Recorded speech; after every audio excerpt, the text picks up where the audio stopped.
নারীদের সম্পর্কে একটা গুরুত্বপূর্ণ তথ্য কি জানেন? যে আপনি তাকে যা বলবেন সে আস্তে আস্তে তাই হতে থাকবে। কি বিশ্বাস হচ্ছে না? এই যেমন ধরেন আপনি তাকে বললেন যে তুমি দেখতে কিন্তু ভারী মিষ্টি, তখন সে পরিপাটি হয়ে নিজেকে আরো গুছিয়ে রাখা শুরু করবে। আপনি যদি তাকে ভালো বলেন সে আরো ভালো হতে থাকবে।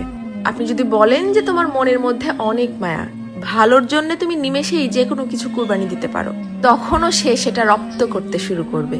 কিন্তু যখনই আপনি তার খুঁত ধরা শুরু করবেন, তার ছোট ছোট ভুলগুলোকে বড় বানিয়ে তাকে সবার সামনে অপমান করে ছোট করবেন, সে এটা পারে না, সে ওটা করে না, সে একজন বেয়াদব, সে একজন অসভ্য, মুখে মুখে তর্ক করে, সে একজন মারাত্মক রাগী, তেজি, জিদ্দি মহিলা, এ ধরনের কথাগুলো যখন তাকে কষ্ট দিয়ে বলবেন, সে কিন্তু আস্তে আস্তে তাই হতে থাকবে। কারণ তখন সে ইতোমধ্যেই জেনে গেছে যে আমার আর ভালো কিছু প্রকাশ করার মতো কিছু নেই। সবার সামনে যেহেতু আমি খারাপ হয়েই গেছি, তো আরো খারাপ হয়ে যাই। তখন আর সে কোনোভাবেই কারোর সামনে নিজেকে সঠিক প্রমাণ করার প্রয়োজনীয়তা অনুভব করবে না। সে ধরেই নিবে যে কেউ আমাকে ভালো বললে ভালো, আর না বললে আরো ভালো। কে বুঝলো বা বুঝলো না এটা নিয়ে আর মাথায় ঘামাবে না। এটুকু তার ঠিকই বোধগম্য হয়ে যাবে যে আমি সবাইকে সম্মান দেখিয়ে লাইনের পেছনেই দাঁড়াই অথবা সামনে, সব অবস্থাতেই আমি খারাপ। আর এভাবেই আস্তে আস্তে আপনি তাকে হারিয়ে ফেলবেন।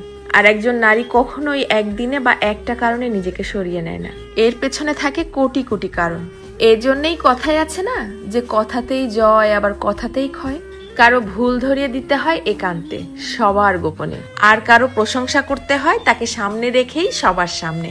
কারো প্রশংসা করাও কিন্তু একটা মহৎ গুণ, যা মানুষের স্বভাব এবং আচরণকে নিমিষেই পরিবর্তন করতে পারে। মানুষ কথা তো বলতে শিখে যায় 2 বছরে, কিন্তু কোন কথা কোথায় কিভাবে বলতে হবে সেটা হয়তো শেখা হয় না 50 বছরেও।